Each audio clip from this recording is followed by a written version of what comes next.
The drought had been merciless that summer of 1887. For 3 months, not a drop of rain had fallen on the parched land surrounding Dry Creek, and the lonely rancher felt the weight of isolation pressing down on him like the relentless sun above. At 43 years old, weathered by years of solitude and haunted by memories of his late wife Sarah, he had grown accustomed to the silence of his ranch. But today, necessity forced him from his self-imposed exile. His supplies were running dangerously low, and the nearest town was Dry Creek, a place he visited only when absolutely necessary. The rancher adjusted his worn hat and urged his horse, Thunder, down the dusty trail that led to town. The landscape around him told a story of desperation: withered crops, dried creek beds, and the bleached bones of cattle that hadn't survived the drought. Even the usually resilient sagebrush seemed to droop with defeat. As he rode, memories of better times flickered through his mind, times when Sarah would ride beside him, her laughter echoing across the plains. But those days were gone, buried with her 3 years ago during the harsh winter that claimed so many lives. Thunder's hooves kicked up small clouds of dust as they approached the outskirts of Dry Creek. The town, once a bustling hub for ranchers and travelers, now seemed to slumber under the oppressive heat. The wooden buildings, their paint peeling and boards warped by the sun, stood like tired sentinels against the endless blue sky. The rancher noticed immediately that something was different about the town today. The streets, usually filled with the sounds of commerce and conversation, were eerily quiet. Shutters were drawn tight against windows, and not a soul could be seen walking the dusty main street. He tied Thunder to the hitching post outside Morrison's general store and stepped onto the creaking wooden sidewalk. The familiar sound of his spurs jingling seemed unnaturally loud in the oppressive silence. Even the saloon, typically alive with the sounds of piano music and raucous laughter, stood silent as a tomb. The rancher pushed open the door to the general store, causing a small bell to chime, a sound that seemed to echo endlessly in the empty street. Inside, old Morrison looked up from behind his counter with startled eyes, as if he hadn't expected any customers. The storekeeper's usual friendly demeanor was replaced by nervous fidgeting and quick darting glances toward the windows. "Afternoon, Morrison," the rancher said, his voice rough from disuse. "Need to stock up on supplies. Coffee, flour, beans, the usual." Morrison nodded quickly, gathering the items with shaking hands. Of course, of course. Terrible weather we're having, isn't it? Terrible for business. Terrible for everything. His voice carried an odd tremor, and he kept glancing toward the door as if expecting someone, or something, to burst through at any moment. As Morrison packed the supplies, the rancher couldn't shake the feeling that something was terribly wrong. The town felt like it was holding its breath, waiting for some unknown catastrophe to strike. He paid for his goods and stepped back onto the sidewalk, where the oppressive silence seemed even more pronounced than before. It was then that he heard it, a sound so faint he almost dismissed it as the wind whistling through the buildings. But as he stood perfectly still, straining his ears, he heard it again, a soft, muffled sobbing that seemed to come from somewhere behind the blacksmith shop. The sound was heartbreaking in its desperation, like the cry of a wounded animal trapped and unable to escape. The rancher's instincts, honed by years of living on the frontier, told him to mind his own business and ride away. But something deeper, perhaps the memory of his own suffering or simply the basic human decency that Sarah had always admired in him, compelled him to investigate. He left his supplies tied to Thunder and walked slowly toward the source of the sound, his hand instinctively resting on the grip of his Colt revolver. The alley behind the blacksmith's shop was narrow and shadowed, filled with the detritus of frontier life, broken wagon wheels, rusted tools, and piles of scrap metal. The sobbing grew louder as he ventured deeper into the shadows, and what he discovered there would haunt him for the rest of his days.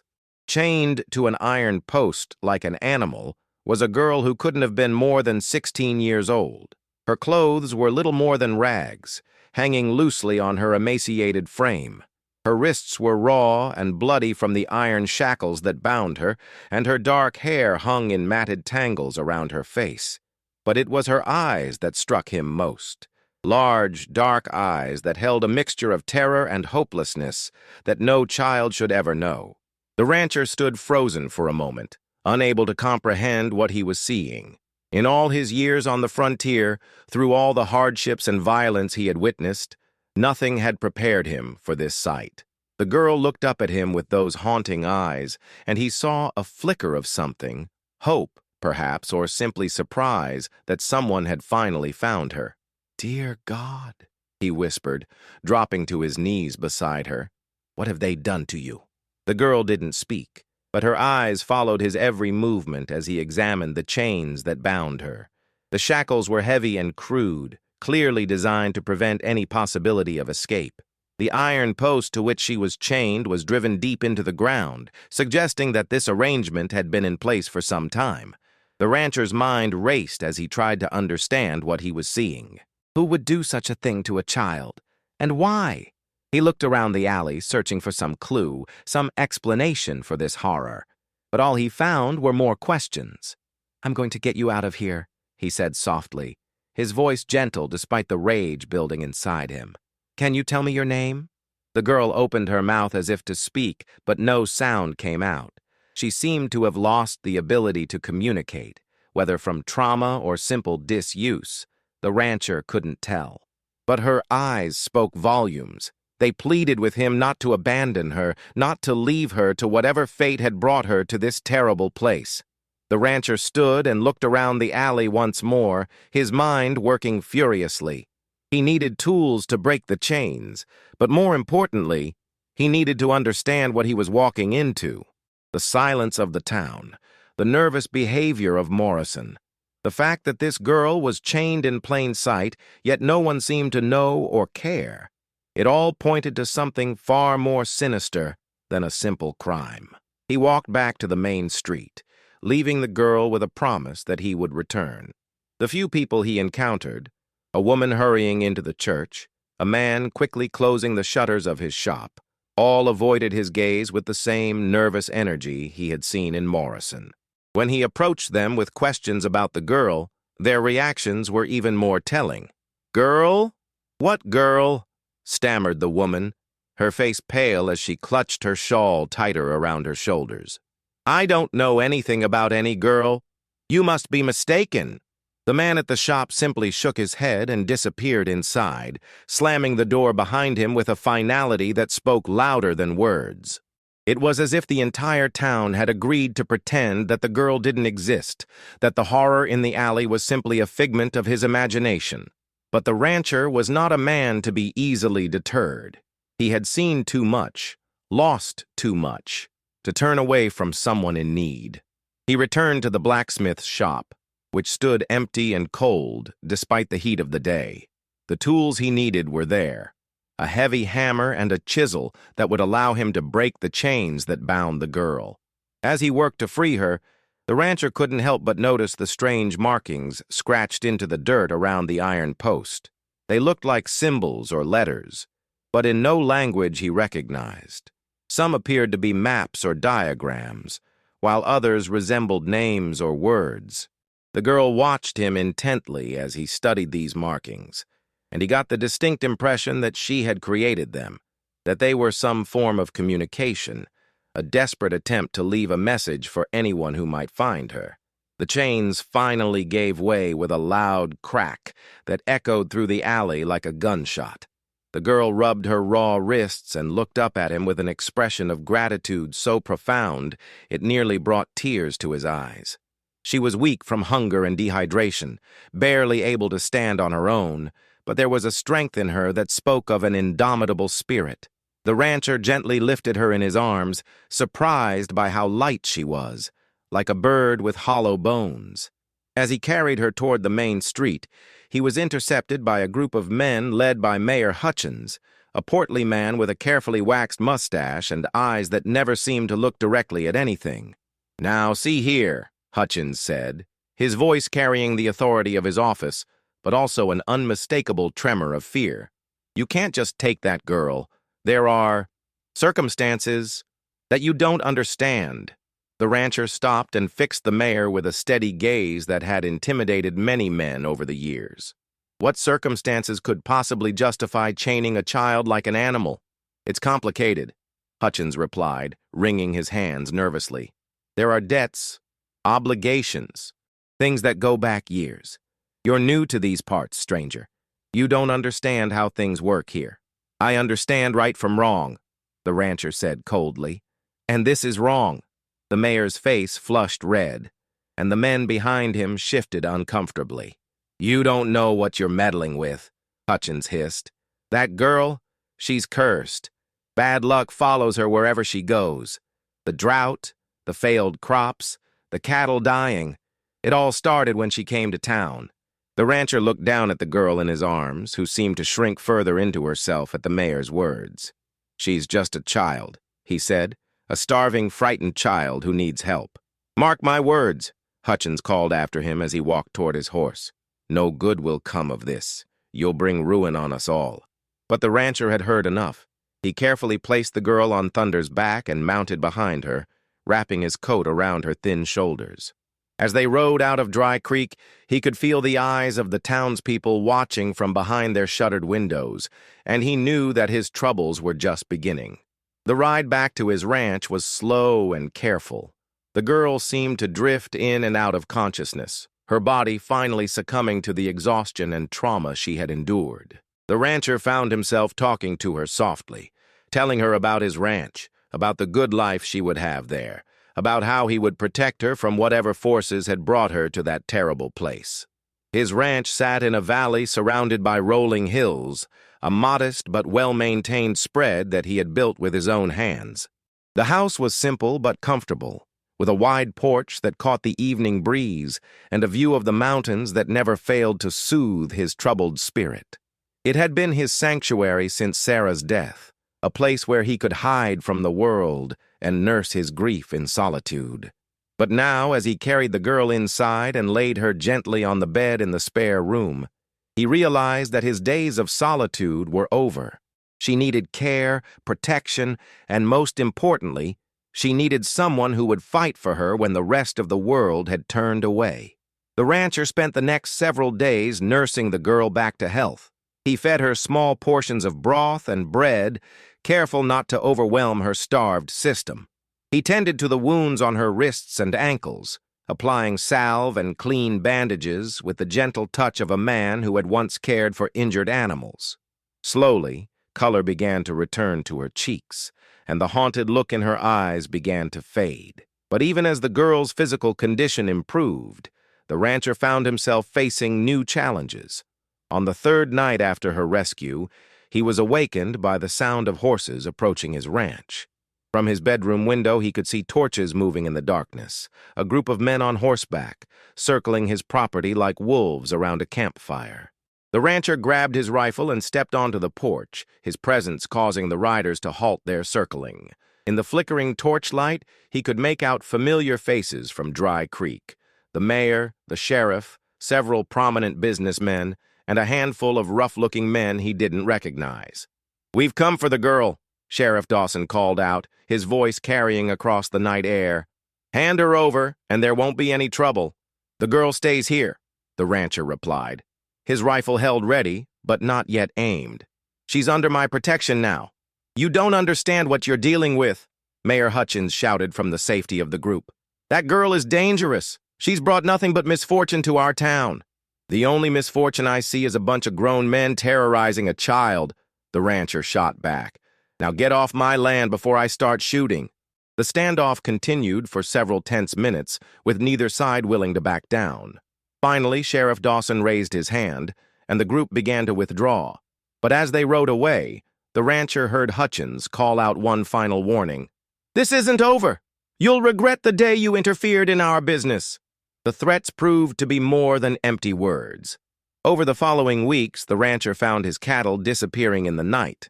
Not killed or scattered, but simply gone, as if they had vanished into thin air. His water sources were poisoned, forcing him to dig new wells. Fences were cut, Equipment was sabotaged, and supplies ordered from neighboring towns mysteriously never arrived. But perhaps most disturbing of all were the girls' nocturnal activities. Each morning, the rancher would find new markings scratched into the dirt around the house, the same strange symbols and diagrams he had seen in the alley behind the blacksmith's shop. When he asked her about them, she would simply stare at him with those dark eyes, unable or unwilling to explain. One morning, he discovered that the markings had formed a crude map of the area around Dry Creek. Certain locations were marked with symbols that seemed to indicate importance: the church, the mayor's house, the old mine shaft that had been abandoned years ago. Names were scratched into the dirt as well, some of which the rancher recognized as prominent citizens of Dry Creek, others that were completely unfamiliar to him. As he studied the map, a terrible suspicion began to form in his mind. The girl wasn't just a victim, she was a witness. Whatever had happened to her, whatever dark secret the town was hiding, she had seen it all. And now, through these crude drawings, she was trying to tell him the truth. The rancher decided to investigate the locations marked on the girl's map, starting with the abandoned mine shaft. The old Silver Creek mine had been closed for nearly a decade, ever since the vein had supposedly played out. But as he approached the entrance, he noticed signs of recent activity: fresh horse tracks, disturbed earth, and the lingering smell of lamp oil. Inside the mine, his worst fears were confirmed. The shaft had been extended far beyond its original depth, and the walls showed clear signs of recent excavation. More disturbing still were the personal belongings scattered throughout the tunnels: clothing, jewelry, and other items that clearly belonged to people, not miners. In one chamber, he found a collection of documents that made his blood run cold: bills of sale for human beings, records of transactions involving people who had simply disappeared from the surrounding area. The truth hit him like a physical blow. Dry Creek wasn't just hiding a dark secret, it was built on one. The town's leaders had been involved in human trafficking, selling people into slavery and using the abandoned mine as a holding facility. The girl he had rescued wasn't just a victim of abuse, she was a survivor of something far more horrific. But the most shocking revelation came when he found a ledger hidden in the mine's deepest chamber. The names recorded there included not just the victims, but the buyers and sellers as well. Mayor Hutchins, Sheriff Dawson, and several other prominent citizens were all involved in the operation. Even more disturbing was the discovery that the operation had been going on for years, with dozens of people, men, women, and children, sold into slavery throughout the Southwest. The rancher realized that the girl's presence in Dry Creek hadn't brought bad luck to the town. She had simply been the catalyst that exposed the evil that had been festering there all along.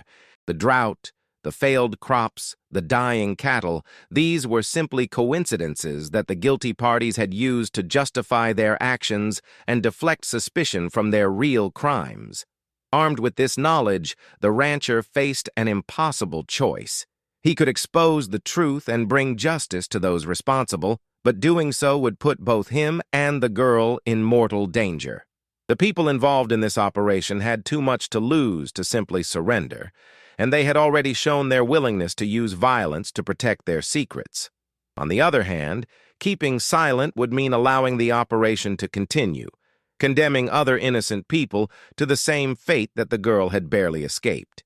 It would mean that her suffering, and the suffering of all the others who had disappeared, would be for nothing.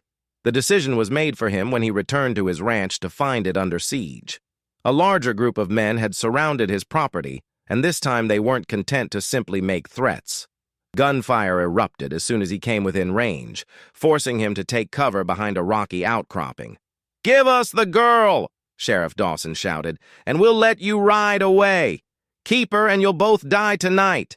The rancher looked toward his house where he could see the girl's face in the window, pale but determined.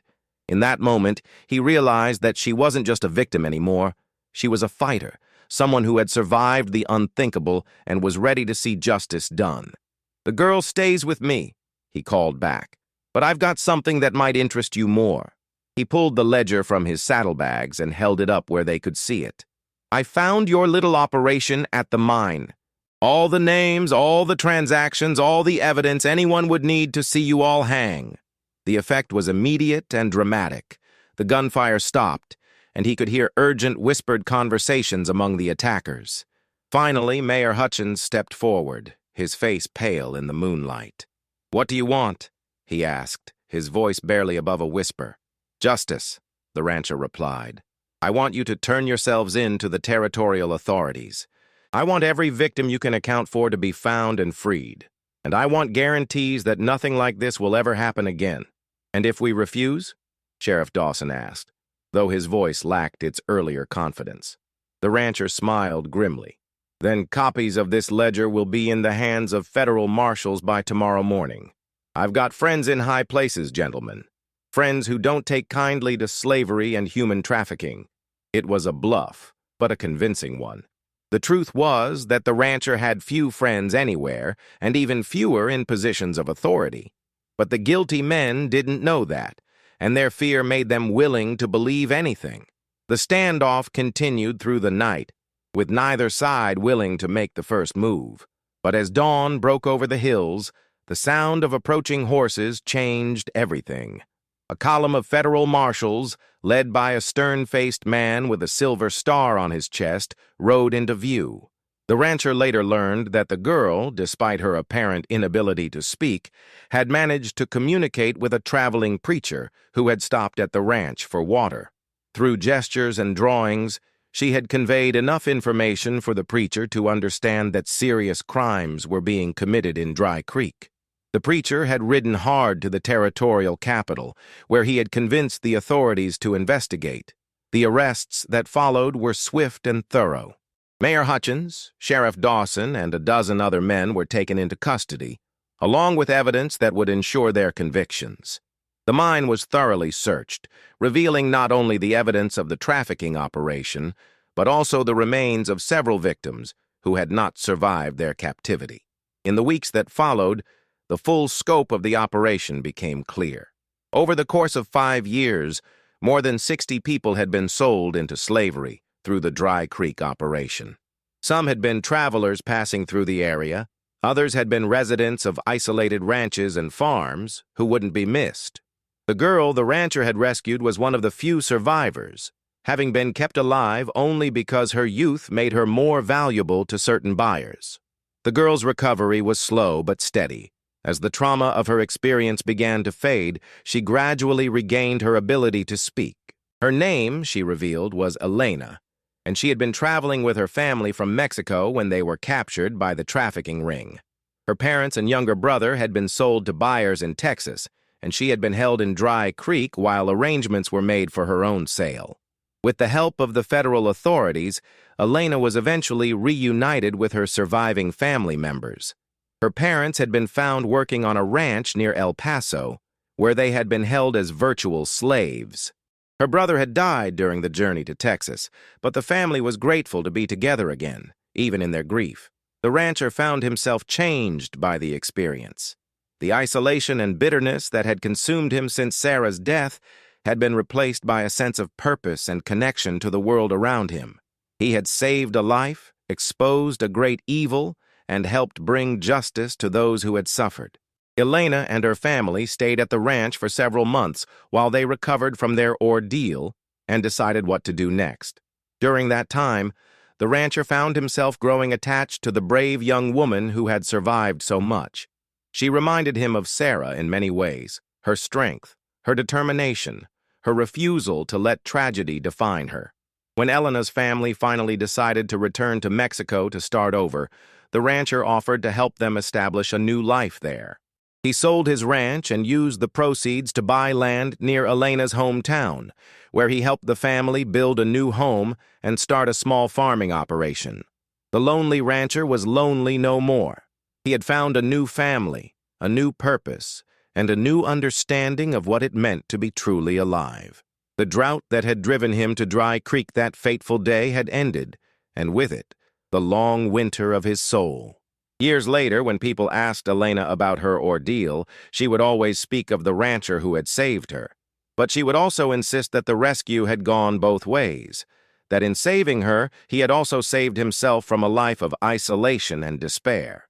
The town of Dry Creek eventually recovered from the scandal, though it took years for the community to rebuild the trust that had been shattered by the revelation of the trafficking operation. A new sheriff was appointed. Honest citizens took over the town government, and strict measures were put in place to ensure that such horrors could never happen again. The abandoned mine was sealed permanently, and a memorial was erected to honor the victims of the trafficking ring. Every year on the anniversary of the arrests, the people of Dry Creek would gather at the memorial to remember those who had suffered and to renew their commitment to justice and human dignity. As for the rancher, he lived out his days in peace and contentment, surrounded by the family he had helped to save and the community he had helped to heal. He never forgot the lesson he had learned in that shadowed alley behind the blacksmith's shop, that sometimes the greatest act of courage is simply refusing to look away when others choose to remain blind. The girl who had been chained like an animal became a teacher, dedicating her life to educating children and ensuring that they would grow up in a world where such horrors were not tolerated. She married a good man, raised children of her own, and never forgot the rancher who had given her back her freedom and her future. And in the end, that was the greatest victory of all. Not just that justice had been served, but that love had triumphed over hatred, hope over despair, and courage over fear.